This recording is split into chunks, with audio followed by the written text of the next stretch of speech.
Tudo bem? Esse é o último módulo do ano. E por ser o último módulo do ano, tem que ser especial, né? Sei que todo mundo está muito satisfeito, nós vamos ter várias atividades interessantes aqui hoje. Não se preocupem, mas eu quero começar primeiro, os primeiros 50 minutos, nós vamos gastar com uma apresentação que eu acho que vocês vão adorar. Chama-se Otimização do Desempenho Cerebral. Uso inteligente de suplementos que aumentam a inteligência.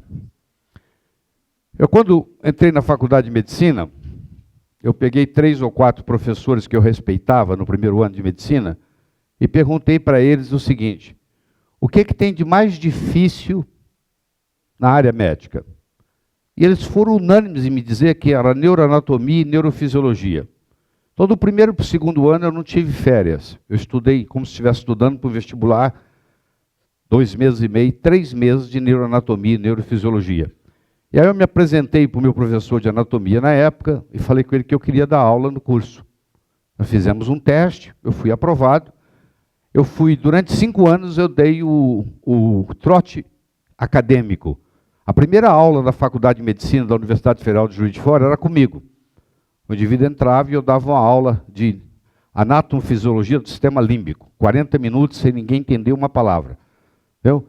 Depois eu trabalhei vários anos na área da psiquiatria, não gostei, passei para a cardiologia. Então eu me sinto muito à vontade em conversar com vocês sobre esse assunto. Você sabe que uma das coisas que nós estamos focando aqui nesse pós-graduação são novos modelos médicos. É um novo modo de você pensar na medicina.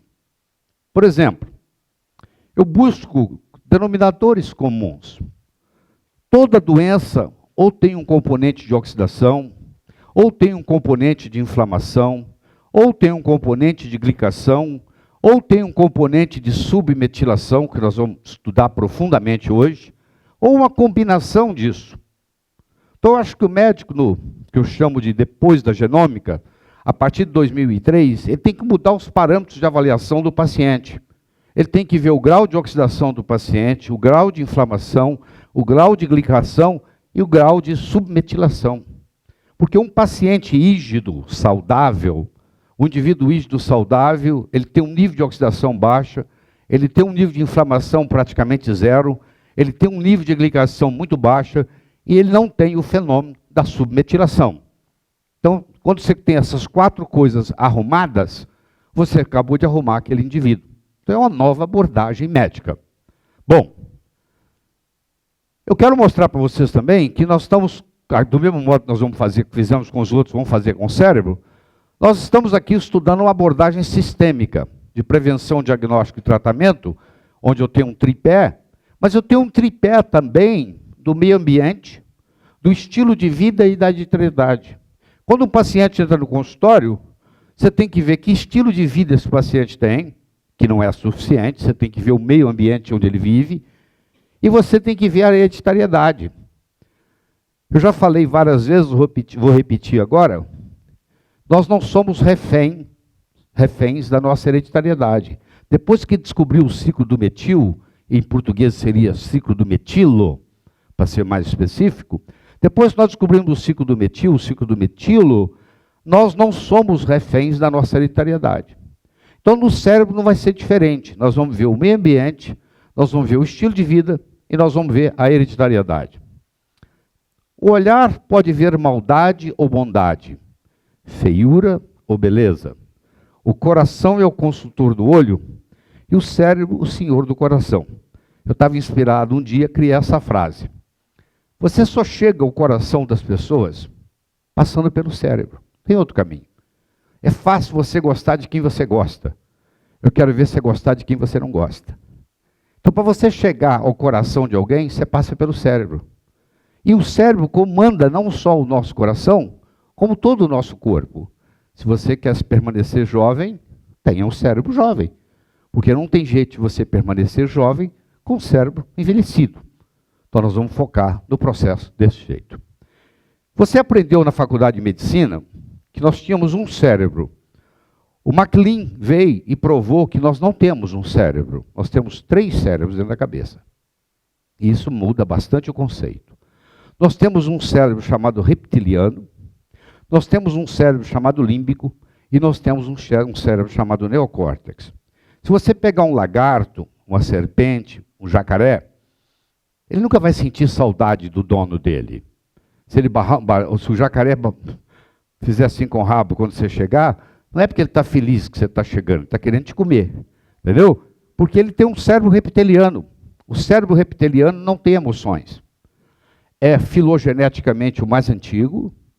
Quando uma pessoa tem um acidente vascular cerebral, ele começa a lesar daqui para cá, ele para de falar, ele perde consciência, mas ele continua com o coração batendo, ele continua respirando, muitas vezes, etc. e tal, porque não atingiu essa parte aqui. Nós não podemos ter uma boa neocórtex se nós não temos um bom sistema límbico, se nós não temos um bom sistema reptiliano. Isso aqui vai o seguinte, é como um prédio que vai sendo construído. Então a gente começa aqui com o reptiliano na criança. A criança que não rastejou, não desenvolveu em toda a sua plenitude o seu sistema reptiliano. Vai ter problema lá na adolescência. A criança que não engatinhou, não vai ter desenvolvimento do sistema límbico. Então, a própria evolução vai desenvolvendo esse tipo de cérebro diferente, o reptiliano, o límbico e o neocórtex. Claro que o nosso trabalho aqui hoje vai ser focado predominantemente no processo da neocórtex. Nós temos o hemisfério esquerdo, nós temos o hemisfério direito, e nós temos uma estrutura que liga o hemisfério esquerdo ao hemisfério direito, que chama corpo caloso, que é 18% maior na mulher do que no homem. Isso permite à mulher fazer várias coisas ao mesmo tempo. A mulher assiste novela, fala com a mãe no telefone, administra o jantar, cuida das crianças, termina o relatório do dia anterior, tudo ao mesmo tempo. O marido, ele assiste o jogo, ele está dentro da televisão. Pode tocar a campainha, pode tocar, o bebê pode chorar, ele está nem aí, porque ele não tem tanta conexão. Uma mulher, quando tem um acidente vascular cerebral, ela fica 15 dias sem falar, a voz volta. Porque não tem problema, o centro da palavra falada, a área de Broca, no hemisfério esquerdo, lesou, pula para o hemisfério direito, muda de hemisfério, porque a conexão é tão grande que muda. Você pode ver que as mulheres com acidente vascular cerebral, mesmo no hemisfério dominante, elas não têm problema de fala. O homem não, às vezes ele fica o resto da vida sem conseguir articular as palavras adequadamente. Bom, e existe uma cirurgia chamada comissurotomia, que hoje não existe mais, mas durante muitos anos existiu, onde as pessoas que tinham epilepsia começavam disritmia focal de um lado, e ela passava para o outro lado, generalizava, e a pessoa morria em consequência disso, e para isolar ela no hemisfério, cortava-se um lado desse, entendeu? Cortava-se o corpo caloso, então ficava limitado a um hemisfério. Howard Gardner é um professor de Harvard, famoso, já esteve no Brasil várias vezes, e ele é o homem que desenvolveu o conceito das inteligências múltiplas. Ele acha que nós temos, basicamente, 7 tipos de inteligência. Nós temos a inteligência lógico-matemática, que é mais desenvolvida nos homens do que nas mulheres. Você não conhece, é difícil você citar uma matemática famosa, e você vai citar vários matemáticos famosos. Aliás, as mulheres reclamam de nós, que nós somos lógicos demais. Você é tão lógico, você é tão racional, você não pode ser um pouco mais emocional? A inteligência corporal masculina é superior à feminina, o recordista de 100 metros no mundo não é uma mulher, é um homem. Aí as mulheres começam a ganhar. A mulher tem uma inteligência intrapessoal superior à do homem, a mulher é mais intuitiva do que o homem, a mulher é mais perceptiva do que o homem. Um casal vai numa festa, num período de 1 hora, a mulher coleta 3 vezes mais informação do que o marido, e quando eles vão voltando para casa, o marido pergunta assim, e aí, bem, o que mais você ficou sabendo? E eles estavam na mesma festa, né? A inteligência interpessoal feminina é superior à masculina, a mulher tem uma inteligência linguística também superior ao homem, ela fala uma média de 25 mil palavras por dia, enquanto o homem fala uma média de 12 mil. Então a mulher, quando ela quer expressar alguma coisa, ela fala. O homem, quando está com um problema, ele fica quieto, ele rumina. É diferente o approach, a abordagem. A inteligência musical masculina e feminina é mais ou menos igual. E a inteligência espacial masculina, dada pela testosterona, predominantemente testosterona, ela é mais superior no homem. O homem ia trabalhar, a mulher ficava na caverna, o homem não ia de metrô, nem de táxi, nem de carro. Ele ia a pé. O escritório dele ficava na mata. E o escritório dele mudava de lugar diariamente. Um dia ele ia cansar no norte, outro dia ele ia cansar no sul. E ele tinha que voltar para o lugar dele. Não tinha bairro, não tinha rua, não tinha nada. E ele tinha que voltar. E ele desenvolveu essa inteligência espacial causada pela testosterona. Tanto é que o indivíduo, quando começa a perder a testosterona, ele começa a esbarrar em manequim de loja e pedir desculpa. Você já viu isso? É verdade. Que ele perde a percepção de profundidade. Ele esbarra no manequim, pede desculpa e ainda fica chateado que o cara não falou nada. Você entendeu? E é por isso aqui, é por deficiência da inteligência espacial. O indivíduo fala para você no consultório, ó, doutor, eu fazia conta de cabeça, não faço mais. Aí você faz a modulação hormonal com testosterona, uma das coisas que ele conta para você, ó, voltei a fazer conta de cabeça. Não estou precisando da calculadora mais. Significa que a inteligência espacial dele está melhorando. Então existe uma série de diferenças entre o homem e a mulher no que diz respeito ao cérebro, diferenças profundas, complicadas. Eu digo que um dos maiores desafios que nós temos no planeta Terra é homem e mulher viverem juntos. Porque os cérebros são tão diferentes que é quase impossível a gente ter uma relação harmoniosa. Tem que trabalhar para isso acontecer.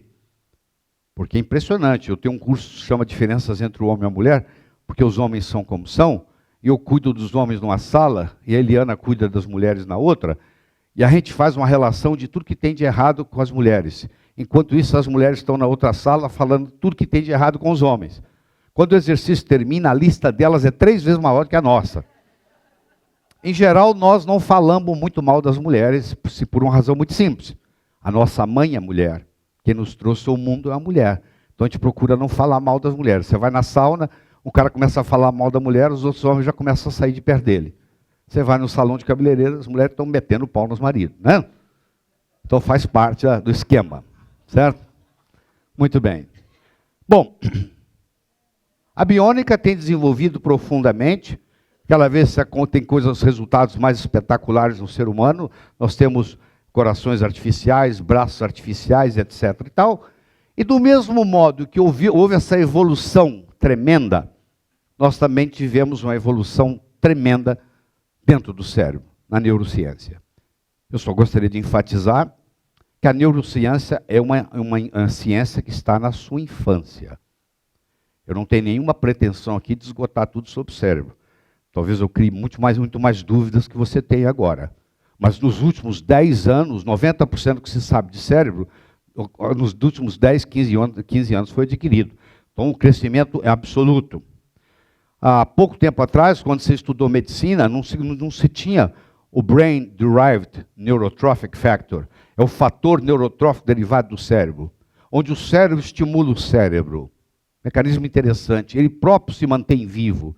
Quando você estimula ele libera um fator para criar angiogênese, para aumentar, para estimular para o cérebro viver mais. O próprio cérebro estimulando o próprio cérebro a ter longevidade e a ter saúde. E esse fator estimula não só os neurônios, como os dendritos. Os dendritos, um neurônio pode fazer conexão com até 10 mil outros neurônios. Nós temos 10 bilhões de neurônios, 100 trilhões de conexões nervosas no sistema nervoso central. E graças ao BDNF, isso se mantém. Então, a história é a seguinte. Melhore seu cérebro, melhore sua vida. Nós já conversamos sobre incompatibilidade alimentar, e acho que eu não deixei bem claro para você que esse é o melhor termo que se deve usar, porque a incompatibilidade alimentar inclui a alergia alimentar, a intolerância alimentar e a hipersensibilidade alimentar, como vocês viram, são coisas bem diferentes, que os médicos em geral não têm a menor ideia em diferenciar a alergia alimentar da intolerância alimentar da hipersensibilidade. Então eu estou dizendo aqui que nós deveríamos passar a chamar isso aqui, são os autores ingleses que estão pedindo isso, que são as maiores autoridades nessa parte de incompatibilidade alimentar no mundo. Eles estão pedindo o seguinte: chame isso aqui, quando você não sabe o que é, você diz que a pessoa tem uma incompatibilidade alimentar. O paciente chegou no seu consultório, nós achamos que o senhor, a senhora tenha uma incompatibilidade alimentar. E essa incompatibilidade alimentar, nós vamos descobrir se é uma alergia, nós vamos descobrir se é uma intolerância, nós vamos descobrir se é uma hipersensibilidade e vamos tratar adequadamente. Eu quero dizer para você que essa incompatibilidade alimentar, para a maioria das pessoas, o órgão de choque, o órgão onde o elo vai arrebentar é o cérebro. Então tem muita gente que não tem a inteligência que deveria de ter por uma incompatibilidade alimentar. Tem muito aluno que não está indo bem na faculdade ou não passou no vestibular por uma incompatibilidade alimentar. Então não adianta eu vir trazer para você aqui medicamentos extremamente sofisticados de inteligência se isso aqui não ficou resolvido. Então eu não quero dar a impressão de que eu vou trazer aqui suplementos extras sem fazer o dever de casa.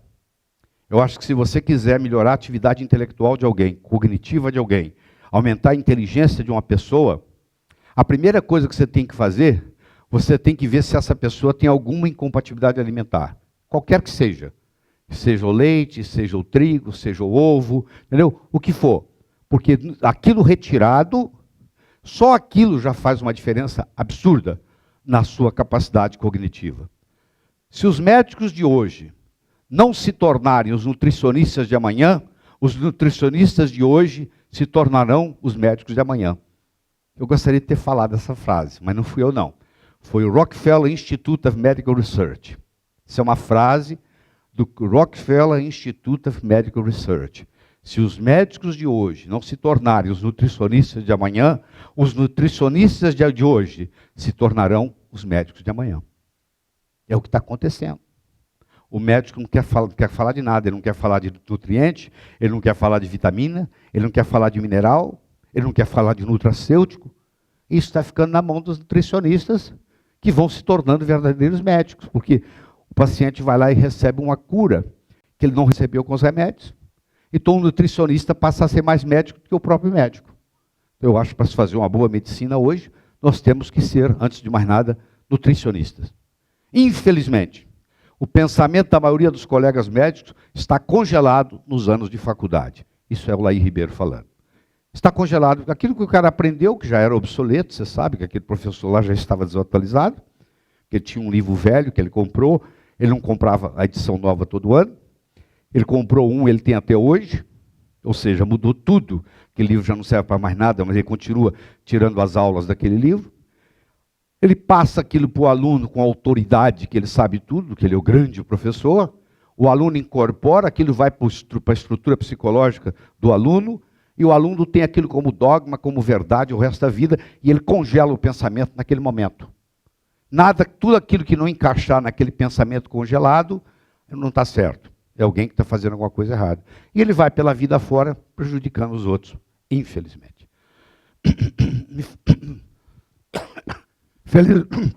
Desculpe. Felizmente, chegou a genômica nutricional cerebral, que é a que eu quero conversar. A primeira premissa importante na nossa conversa é essa aqui. Ingerir o que não deveria prejudica mais que deixar de ingerir o que deveria. Se a gente parar para pensar nisso, isso tem muita sabedoria. É mais perigoso eu ingerir uma toxina do que deixar de ingerir um nutriente. É preferível deixar de ingerir a toxina do que ingerir o nutriente. Então, a toxina me prejudica mais do que a deficiência do nutriente. Por quê? Porque o meu organismo não está preparado para essa toxina. Principalmente o cérebro, que tem pouco recurso de defesa. Tá? Por causa da individualidade bioquímica, viva Roger Williams, o alimento que é tóxico para um indivíduo pode ser benéfico para outro indivíduo. Então não existe mais essa história de que essa é a dieta ideal. Essa é a dieta ideal para quem? Que genoma você está conversando? Que tipo de genoma esse indivíduo tem? Que tipo de epigenética está atuando nele? Então acabou essa história, eu vou montar uma dieta ideal. Não tem essa história, você pode montar uma dieta ideal para esse indivíduo que está na sua frente. É o máximo que você pode fazer. Porque nós somos diferentes. Roger Williams já mostrou isso brilhantemente. 80% é sensível ao trigo e ao leite. Se você somar o trigo e o leite juntos, e aqui está incluído o glúten, nesse trigo, porque se você tem sensibilidade ao trigo, você tem sensibilidade ao glúten. 80% é sensível ao trigo ou ao leite. A medicina não descobriu isso. O que adianta eu dar um remédio? O que adianta eu dar um nutriente? O que adianta eu dar uma vitamina? O que adianta eu dar um mineral? Se eu estou tratando de um paciente que eu estou dando um veneno para ele e para ela diariamente. Faz sentido? Não faz sentido. Então, primeiro eu tenho que ver a incompatibilidade alimentar. Isso é fundamental. A incompatibilidade alimentar nutrigenética é individual e só existe uma dieta ideal específica para cada indivíduo. Você vai ter que estudar esse paciente que chegou no seu consultório e quer ter um cérebro melhor. Ou porque ele está doente, porque ele começou a esquecer o nome do filho, ou porque ele é um indivíduo que quer ficar mais inteligente. Eu posso lhe dizer que a minha capacidade cognitiva depende muito dos meus nutrientes. Eu tenho minha capacidade cognitiva hoje é bem melhor do que eu tinha aos 20 anos. Eu fiz um tratamento para chegar nisso aqui. Não só tratamento de desenvolver problemas e etc., de atividade mental, mas também de nutrientes. Ela não chegou espontaneamente nesse nível. E eu posso lhe dizer, com o passar dos anos, meu cérebro vem melhorando. Cada vez ele está melhor. Então, não precisa ficar nessa preocupação de que, pô, eu estou ficando velho. Não, eu estou ficando velho e o meu cérebro está melhorando. Não é só o meu, não, é de qualquer um. É só saber fazer. Não é privilégio de ninguém isso. Então, você tem que perguntar para você mesmo, qual é a sua dieta personalizada ideal? Porque o que é remédio para um vai ser veneno para outro. Então, eu não posso deixar você entrar nessa área que nós vamos entrar, linda, de nootrópicos, sem que você tenha isso em mente. Então, eu não quero dar a impressão de que nós vamos passar por cima disso, não. Bom? Deixa eu apresentar para vocês o Brain Spect. É um Single Photon Chromatized Tomography. Tem 2 no Brasil. Os 2 estão aqui em São Paulo. É uma coisa impressionante você trabalhar com SPECT. Aqui, por exemplo, é o SPECT de um cérebro normal. O SPECT te dá noção do metabolismo cerebral e da circulação do sangue naquele cérebro. Porque o sangue pode estar circulando e não está levando nutriente necessário. Ou seja, o metabolismo pode estar comprometido. Quando o metabolismo e o fluxo sanguíneo estão ideais, aqui está o cérebro. O cérebro representa 2% do peso do corpo. Quando você pesa 70 quilos, seu cérebro pesa em torno de 1,4 kg. Seu cérebro representa 2% do peso do seu corpo. Porém, consome 25% do oxigênio que você respira. 25% da sua respiração vai para o seu cérebro. Se faltar oxigênio no cérebro por frações de minutos, às vezes de segundos, o cérebro tem um mecanismo de defesa onde ele desmaia. Ele desmaia por um mecanismo de defesa, para ele ir da vertical para a horizontal, para restabelecer o fluxo. Então, todas as vezes que eu tenho uma diminuição de oxigênio no cérebro, eu tenho um sistema de desmaio. Como é que isso funciona? Existe no cérebro reptiliano uma estrutura chamada substância reticular ativadora ascendente. Substância reticular ativadora ascendente. Que é abastecida pelo saldo exergônico do bioquímico celular. O que significa isso? Quando eu levanto a minha mão, eu libero mais energia do que necessária para levantar a mão. Sobra energia. Essa energia é canalizada pelos nervos, estimula a minha substância reticular ativadora ascendente, estimula o meu sistema límbico, estimula a minha neocórtex, eu me mantenho no estado de vigília. É praticamente impossível você tirar uma soneca andando. Eu vou dormir, adormeci andando. Não existe. Porque se você está andando, você tem um saldo exergônico do bioquímico celular. Você está alimentando a sua substância reticular ativadora ascendente, você está ativando. Saldo exergônico do bioquimismo celular. É a sobra de energia que está acontecendo numa reação. Eu estou andando. Para andar, eu estou gerando mais energia do que eu preciso para andar. Essa energia que sobra ativa a substância reticular ativadora ascendente, que ativa o seu cérebro e te mantém no estado de vigília. Você vai dirigir daqui para o Rio de Janeiro. De noite, você está com sono. É muito simples. Você passa numa padaria, compra 3 chicletes de bola. Joga na boca e vai mascando chiclete a noite inteira, você pode dirigir, não tem sono nenhum. Por quê? porque agora você está sentado, você não tem movimento muscular, mas você está mastigando o tempo todo o chiclete de bola, você está gerando um saldo exergônico, que está ativando a substância reticular. É impossível você cochilar mascando chiclete. Então o que o soldado no exército faz? Ele está com um fuzil, e o sargento dele fala, ó, você não pode, você vai ficar fazendo guarda aí, só tem um segredo, você não pode parar. Se você parar, você cochila. Agora, se você ficar andando com o fuzil de um lado para outro, você não corre o risco de cochilar. Ele está usando o saldo exergônico do bioquímico celular. E esse saldo exergônico do bioquímico celular ativa o seu cérebro também para você ter percepção. Então você está assistindo um filme, você está muito interessado no filme, vem uma mosca, um mosquito e pousa na sua mão. Você não percebe, porque o seu foco está lá no filme. Então isso canalizou para aquele ponto e você não se dá conta que tem um mosquito pousando na sua mão. Bom, quando o cérebro está todo ativado direitinho, o espectro dá isso. Deixa eu mostrar para você um espectro de um acidente vascular cerebral. Esse indivíduo teve um acidente vascular cerebral, foi feito o espectro depois, um mês depois, e ele tem aqui uma área comprometida, que vocês estão vendo. Mas existe aqui, olha a parte bonita da coisa. A neurociência descobriu que quando você tem um acidente vascular cerebral, em volta da área de necrose existe uma área chamada de penumbra, onde o neurônio não é funcional mais, mas ele não morreu ainda. Ele está hibernado. Ele usa a energia que sobrou para ele para se manter vivo. Por isso, que você pega um paciente que tem 6 meses que ele teve um AVC, você coloca ele na câmara hiperbárica, ou você faz ozonoterapia e ele melhora. Por quê? Porque aquela zona de penumbra que estava não funcional, apenas viva, hibernando, agora com ozônio, agora com o oxigênio hiperbárico, ou mesmo o von Ardenne, que vocês já conhecem, aí isso é estimulado e há uma melhora. Então, o Cândido está conversando comigo, um paciente com von Ardenne, faz o von Ardenne, depois de 6 meses de um AVC, ele melhora clinicamente, porque ele vai trabalhar naquela área de penumbra, que o neurônio continua vivo ali. Ele está apenas hibernado, ele está hibernando. Bom, como é que eu incremento o meu poder cerebral? Porque, a não ser que você seja lutador de vale tudo, o que você vai ter na vida é o poder do seu cérebro. Você vai chegar até onde o seu cérebro te levar. E a boa notícia é que nós podemos aumentar esse poder cerebral. Então, como é que eu incremento o meu poder cerebral? Um suporte nutricional básico, que é o que eu chamo de fórmula-mãe, que eu já passei para vocês aí, né? Atividade física, o conceito de exercício mudou.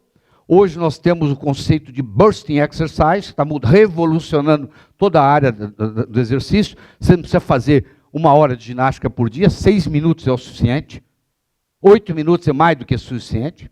Essas plataformas que tremem usam o conceito do bursting exercise, onde você faz uma intensidade grande em pouco tempo. Então você, por exemplo, sobe numa esteira ergométrica com um cilindro de oxigênio do lado, monta um protocolo de von Ardenne, você anda 2 minutos normais e, de repente, no 3º minuto, você aumenta a velocidade a ponto de quase exaustão, mas é 1 minuto só, volta mais 2 e vai fazendo esses períodos de bursting exercise e você tem uma melhora absurda comparado com você ficar andando 1h30 no parque. O negócio de andar 1h30 em volta do parque é muito bom para conversar com a mulher, entendeu? Com o marido. Mas como atividade física é muito pobre. A modulação hormonal bioidêntica, eu mostrei para vocês a importância, por exemplo, de uma testosterona num raciocínio tridimensional, e nós vamos, nesse curso, profundamente estudar isso, né? Você sabe disso, que nós vamos gastar horas e mais horas só em modulação hormonal bioidêntica. A atividade mental, ou seja, fazer atividade, quebra-cabeça, palavra cruzada, você vai aumentando as redes neurais. Apesar dos neurônios não se multiplicarem, os dendritos aumentam. E as conexões vão aumentando. E com isso as redes neurais vão aumentando. E a sua capacidade cognitiva melhora em função da atividade mental intensa. A redução do estresse. Quer dizer, você tem aquele componente do estresse que te faz mal e do estresse que faz bem. Todos nós temos que ir em direção ao estresse. A nutrição cerebral específica, onde entram os nootrópicos, que nós vamos discutir em profundidade com você hoje. Você vai sair daqui com isso aqui pronto, do ponto de vista pragmático, não é uma coisa teórica, blá, blá, blá, blá, blá, blá, e depois você não sabe por onde começa, fica uma coisa no ar, um conhecimento que você não é útil, ele vai ser útil no seu consultório, eu posso lhe garantir isso, no final da história. E com isso, como envelhecer sem perder a habilidade intelectual e a destreza mental, que todo mundo quer. Eu acho que se oferecer isso aí, 100% quer. Todo mundo quer esse tipo de cérebro. E que está disponível, só que as pessoas não conhecem o segredo. Bom, aqui está a nossa figura principal, aqui está o nosso neurônio, com seus dendritos, com o seu axônio, com o seu corpo, o axônio, a bainha de mielina, entendeu? E as suas ramificações, os terminais de transmissão, que aqui vão ter as fendas sinápticas, e nós vamos ver os neurotransmissores daqui a pouco. Existem 60 neurotransmissores identificados. 60. Eu trouxe para vocês um modelo do Braverman, Eric Braverman, de 4 neurotransmissores explicando toda a dinâmica. Eu não vou dizer que é o modelo mais perfeito, mas eu vou dizer que é o modelo mais didático que eu encontrei. Tá? E eu acho que com esse modelo você vai ter uma noção no consultório do que você pode fazer. Eu não estou dizendo que ele é perfeito, eu não tenho pretensão de explorar. Se você tem mais de 60 neurotransmissores, e eu vou criar 4 pilares importantes. Eu vou criar o pilar da dopamina, o pilar da acetilcolina, o pilar da GABA e o pilar da serotonina, que representa 6,6% dos neurotransmissores. E vou tentar explicar toda a dinâmica cerebral a partir desses 4. E do equilíbrio entre eles. Você imagina, cada um desses, a dopamina, a acetilcolina, o GABA e a serotonina, cada um desses pode estar aumentado, normal ou diminuído. Aumentado, normal, diminuído, aumentado, normal. Se você fizer combinações, você vai ter 64 patologias diferentes. Eu acho que é praticamente impossível um médico ter 64 combinações patológicas diferentes na cabeça. Por isso tem que fazer uso do computador. Por isso que esses modelos hoje são todos computadorizados. Nós vamos pegar o que o computador dá, vamos extrair a essência e vamos entregar para você na clínica. Que nem todo mundo tem um computador à mão para fazer esse processo do BIM, que é chamado BIM, que foi desenvolvido em Harvard. Brain Electrical Activity Mapping, BEAM, o processo do BIM. Então nós vamos, através do processo do BIM, mostrar isso para você. Muito bem. Então está aqui mais detalhes, o corpo do neurônio, a mitocôndria, o processo sináptico, etc, etc, etc, etc. E nós temos em torno de 10 bilhões de neurônios. Nós temos em torno de 100 trilhões de conexões. Desculpa, 100 bilhões de conexões. Desculpa, 100 trilhões de conexões. Porque cada neurônio se conecta com 10 mil outros. Por isso que pode dar 100 trilhões de conexões. 10, 11 bilhões de neurônios, é o que a maioria concorda hoje que tem dentro do cérebro. 10 a 11 bilhões de neurônios, mas com 100 trilhões de conexões nervosas. Tudo com esses processos sinápticos. Que não é o único. Existe a comunicação parasináptica, que eu nem vou entrar nela. Porque aí eu teria que ficar o ano inteiro só cuidando disso. Tá? Então eu vou cuidar apenas da parte sináptica. É de um neurônio, o axônio de um neurônio se ligando ao dendrito do outro e formando uma rede neural. Bom, vamos começar do zero. Vamos começar do sistema nervoso. Nós temos 2 tipos de sistema nervoso. Nós temos o sistema nervoso central e nós temos o sistema nervoso periférico. O sistema nervoso central, ele é constituído do encéfalo e da medula espinhal. Daqui um pouquinho nós vamos ver o que constitui o encéfalo. Estamos começando do começo. O sistema nervoso periférico, ele tem o chamado sistema nervoso somático, o chamado sistema nervoso autônomo e o chamado sistema nervoso entérico. O sistema nervoso somático é aquele que eu tenho controle. Vou levantar meu braço aqui, ó. Sistema nervoso somático. Esse é um, ele é periférico e ele é voluntário. Os outros que estão em verde são involuntários. Então eu tenho um sistema nervoso autônomo, que divide em sistema nervoso simpático e sistema nervoso parasimpático, e eu tenho um sistema nervoso entérico tão desenvolvido que passou a se chamar segundo cérebro. Você já deve ter ouvido esse termo. que aqui tem o segundo cérebro. Aqui tem neurotransmissores, 80, 85% da serotonina é produzida no intestino, não no cérebro. Então é um verdadeiro cérebro que nós temos aqui, que tem até livros com esse título, o segundo cérebro, que é o sistema nervoso entérico, que eu não vou entrar em muitos detalhes. Mas isso aqui você tem que ter na cabeça. Então eu tenho aqui, ó, ele é estrutural, central e periférico, funcional, autônico e somático. Então eu tenho o sistema nervoso central e o sistema nervoso periférico, do ponto de vista estrutural. Eu tenho o sistema nervoso autonômico e o sistema nervoso somático, do ponto de vista funcional. Tá? Então eu tenho o aferente, que é o que chega àquela estrutura, e o eferente é o que sai dela. Então aqui tem um sistema nervoso central, o que vem para cá é aferente, ó, aferente, o que vai daqui para lá é eferente. Então tem aqui os neurônios motores, tem os neurônios sensoriais, tá? E fazem o sistema nervoso autônomo, o sistema nervoso simpático, autônomo e somático. Aqui eu tenho o encéfalo. Então eu tenho o sistema nervoso central, ele é dividido em encéfalo e medula espinhal. O encéfalo é formado pelo cérebro, é formado pelo cerebelo, é formado pelo bulbo. Então esses três, o bulbo está aqui, ó. Essas três estruturas formam o encéfalo. E aqui continua aqui a medula espinhal. Quando eu junto o encéfalo, que é o cérebro, o cerebelo e o bulbo, com a medula espinhal, eu faço o sistema nervoso central. Então o encéfalo está mostrado para você aqui, e o que está faltando está aqui, ó, que é a medula espinhal. Quando eu junto o encéfalo, que está aqui, com a medula espinhal, eu faço uma coisa chamada SNC, Sistema Nervoso Central, que nós vamos gastar parte do nosso dia discutindo aqui, tá bom? Quando você abre o cérebro, você vai ver que ele tem a parte cinzenta, que é uma camada periférica, e tem uma parte branca, que é a camada interna. A camada interna, ela representa as células neuronais, a camada externa, aqui são que é o gray matter, o gray matter, ela ocupa 10%. E a glia, que é o branco ocupa 90%. Então o branco ocupa 90%, isso aqui deve estar trocado aqui, o branco ocupa 90% e o gray matter ocupa 10%, que é a parte cinza, essa calota cinza aqui. Nessa calota cinza nós temos 10 a 11 bilhões de neurônios. O resto é glia. Os neurônios não podem reproduzir, não podem aumentar, mas a glia pode. Então, quando eu vou dar para você, mostrar o efeito de um nootrópico, nós estamos mostrando não só no neurônio, mas estamos mostrando na glia. E como a glia pode multiplicar, então você vai entender por que o cérebro vai melhorando. Aí ele vai criar o quê? O que se chama de plasticidade cerebral. Você pega uma pessoa com AVC, ela faz fisioterapia, ela vai melhorando.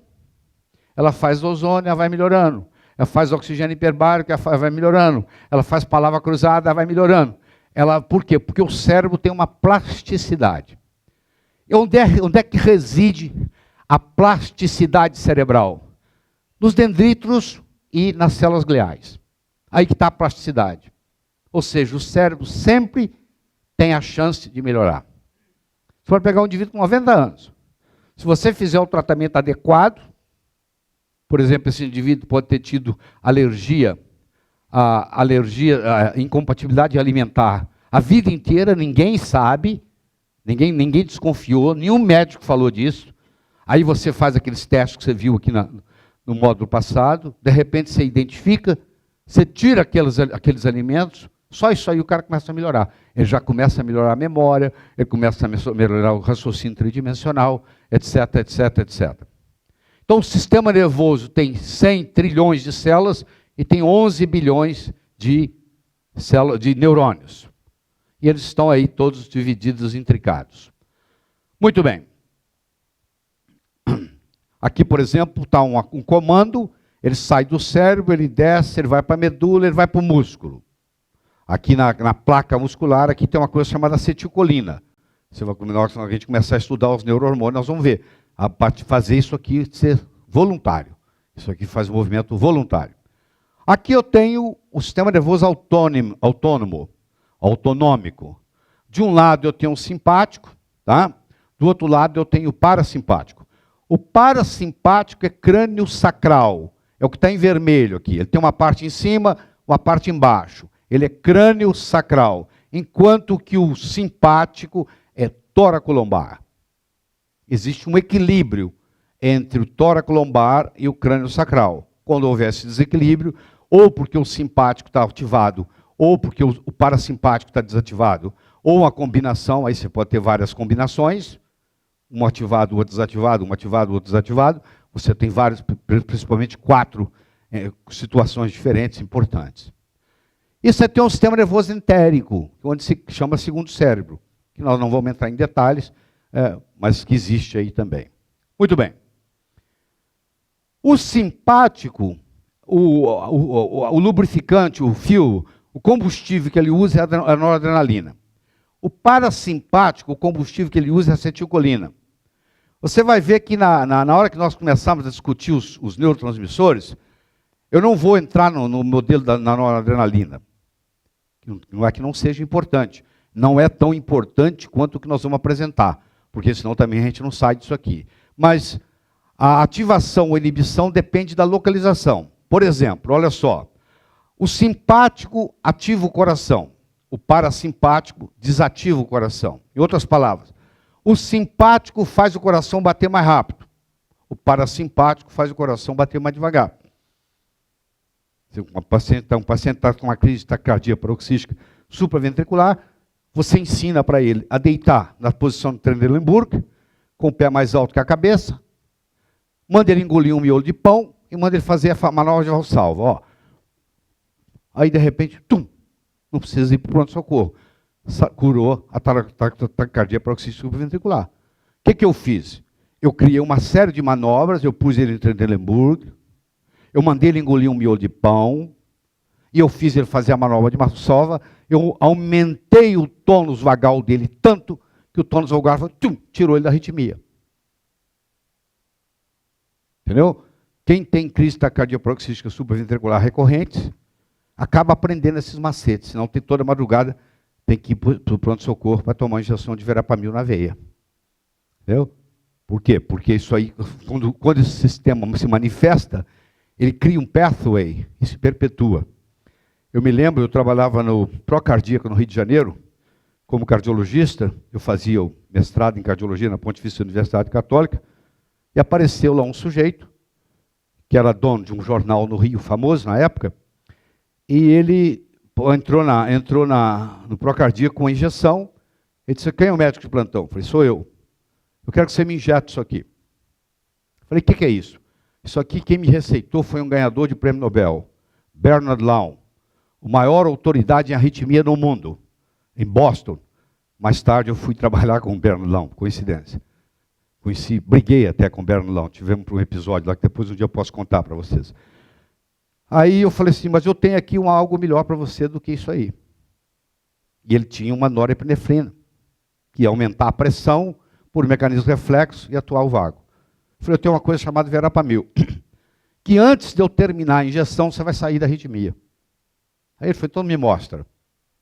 Não funciona em 100% dos casos, funciona em 90%. Mas aquele dia eu estava de sorte. Tirei ele da arritmia.